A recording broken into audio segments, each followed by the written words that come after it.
বহু কথা তেওঁলোকে শিকিব পাৰিছে আৰু সেইটো বেছ কৰি সেইটো আধাৰ কৰি লৈ তেওঁলোকে জীৱনত আগুৱাই যাবলৈ সক্ষম হ'ব।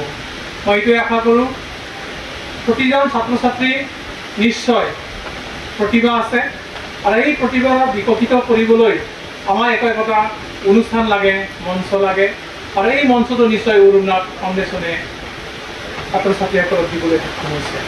অৰুণনাথ ফাউণ্ডেশ্যনৰ স্বত্বাধিকাৰ তেখেতক অশেষ ধন্যবাদ জনাইছোঁ আৰু লগতে এইটো ভাৱ আছাম কিছু পৰিমাণে যাতে আমি সকাহ দিব পাৰোঁ। মই আগতেও কৈছিলোঁ প্ৰথম দিনাখন যে আমাৰ শিক্ষকসকলে ভালকৈ আপোনালোকক শিকাইছে হয়তো। মই পোনপ্ৰথমে আপোনালোক সকলোৰে যোগেদি আপোনালোকৰ সকলোকে ধন্যবাদ জনাইছোঁ যে প্ৰথম আৰম্ভ কৰিছিলোঁ আপোনালোকৰ সকলোৰে সহযোগত নিমন্ত্ৰণ কৰিছিলোঁ।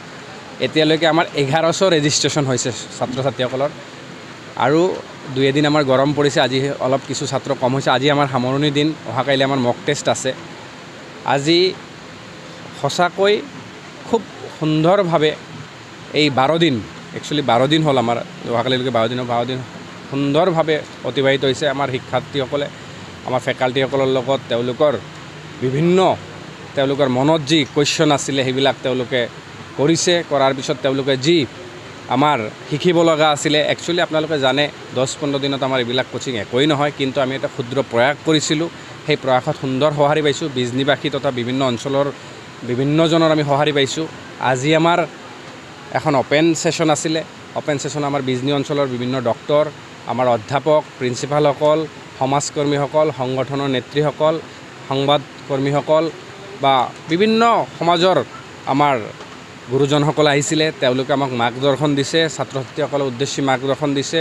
আমাৰ এটা প্ৰথম বছৰৰ প্ৰয়াস আছিলে আৰু অহাকাইলৈ আমাৰ মক টেষ্ট আছে। সেই মক টেষ্টৰ যিবিলাক ল'ৰা ছোৱালী বা আমাৰ শিক্ষাৰ্থীসকলে টপ 10 হ'ব, টপ 10ক আমি আগতেও কৈছিলোঁ আমি বাহিৰত কোচিঙৰ কাৰণে পঠাম তেওঁলোকক।